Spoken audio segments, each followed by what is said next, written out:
हिंदुस्तान ही ऐसा देश बचता है जहां एक वायबल रेट पे मैन्युफैक्चरिंग हो सकती है। When global money comes into India, our forex reserves would be strengthened. China पे 104% टैरिफ लगने का मतलब है चाइनीज इकोनॉमी का बहुत बुरी तरह से डाउन जाना। अमेरिकी टैरिफ के बाद दुनिया भर के बाजार हिले हुए हैं और शेयर बाजार से लेकर के अगर हम बात करें पूरी इकोनॉमी की तो वो खड़बड़ाई सी है, काफी लड़खड़ाई सी है। इस वक्त हमारे साथ हैं एक अर्थशास्त्री, आर्थिक मामलों के जानकार आकाश जिंदल जी। हम सीधे सीधे आपसे समझना चाहेंगे, टैरिफ हार्ड ही होता चला जा रहा है। अमेरिकी ट्रंप लगातार चेतावनी देते जा रहे हैं, चाइना पर 104% कर दिया है। भारत पर क्या कुछ असर हो सकता है भविष्य में? वर्तमान में 2 दिन काफी शेयर मार्केट डाउन रहा, हालांकि अब संभल गया है। क्या कुछ रहने वाला है आने वाले समय में? देखिए, टैरिफ वॉर ने अब नई शेप ले ली है। पहले जो टैरिफ वॉर शुरू हुई थी 2 तारीख को, वो एक ग्लोबल ट्रेड वॉर या ग्लोबल टैरिफ वॉर थी, जिसमें यूएस ने दुनिया की बहुत सी इकोनॉमीज के अगेंस्ट टैरिफ लगाया था और अब लग रहा था ग्लोबल ट्रेड वॉर शुरू हो जाएगी। और उस समय हमें यह भी सस्पिशन था कि हिंदुस्तान पे काफी नेगेटिव इंपैक्ट पड़ेगा। लेकिन अब क्या हुआ है, ये चीजें डायनामिकली और बहुत फास्ट चेंज होती जा रही हैं। अब ये प्राइमरीली एक America China US China trade war बन के रह गई है, क्योंकि 104% जो टैरिफ लगने की बात है वो लगेगा आज रात से, वो मात्र चाइना पे है। तो दुनिया की 2 इकोनॉमिक सुपर पावर्स यूएस और चाइना के अंदर अब ये टैरिफ वॉर, ट्रेड वॉर चल रही है। अब जो शुरू में जब रेसिप्रोकल टैरिफ लगे थे तब लग रहा था हिंदुस्तान बहुत नेगेटिवली इंपैक्ट होगा, लेकिन अब लग रहा है कि हिंदुस्तान पे नेगेटिव इंपैक्ट कम होगा, शायद इंडिया को उसका कुछ फायदा मिल जाए। फायदा कैसे मिलेगा? चाइना पे 104% टैरिफ लगने का मतलब है चाइनीज इकोनॉमी का बहुत बुरी तरह से डाउन जाना। Chinese economy up to a certain extent would be devastated because Chinese economy is already suffering from deflation, they are suffering from debt issues, they are suffering from bank issues। तो ऐसे में China की economy जो पहले ही जिसके हालात खराब हैं, अब वो इकोनॉमी और ज्यादा डाउन चली जाएगी। तो जो पोर्टफोलियो मनी यानी शेयर मार्केट में पैसा लगता है, ग्लोबल मनी, अब जो चाइना में जा रहा था वो हिंदुस्तान की तरफ आएगा। इससे क्या होगा?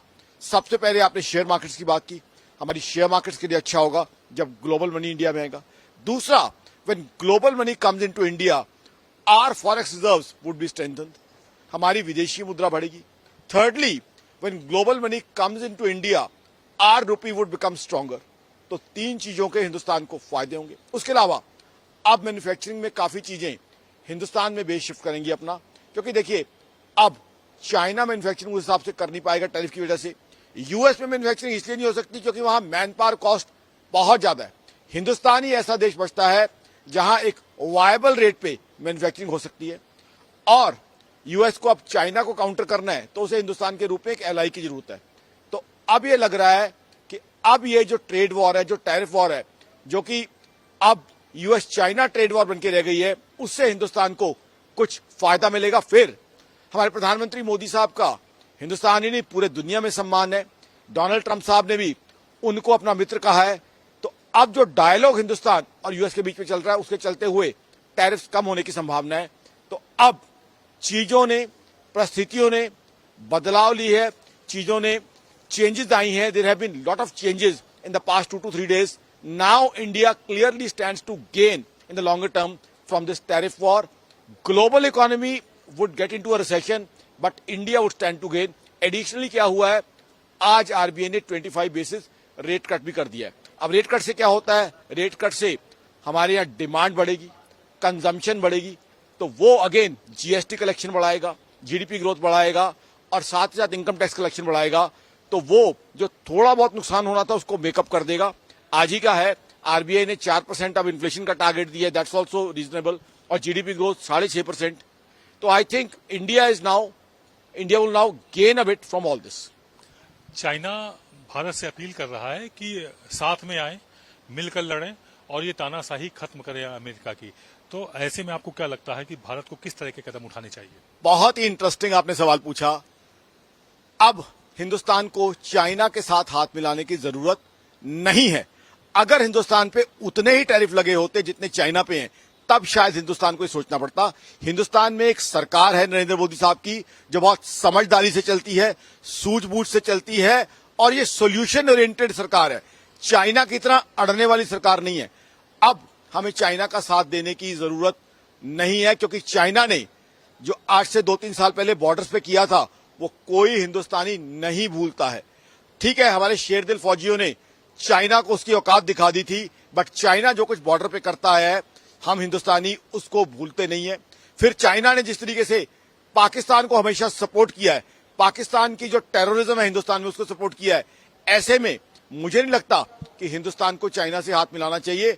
अब तो जो है हिंदुस्तान को अपने तरीके से आगे बढ़ना चाहिए और जो चाइना का लॉस है that could be India's gain. और अब ये जो सरकार है इन्होंने पहले भी आपदा में अवसर, इन्होंने जो एडवर्सिटी के अंदर अपॉर्चुनिटी ढूंढी है। मैं आपको बताता हूं, रशिया यूक्रेन वॉर हुई, रशिया यूक्रेन वॉर में मोदी सरकार की मैं तारीफ करूंगा कि इन्होंने रशिया से भी अच्छा रिलेशन रखा, नाटो से भी, यूएस से। उसके चलते क्या हुआ, रशिया से हमने इंपोर्टेड क्रूड इंपोर्ट किया डिस्काउंटेड रेट पे, रुपी टर्म में, और साथ ही साथ हम क्रूड रशिया से इंपोर्ट करते रहे और रिफाइन करके यूरोप को बेचते रहे।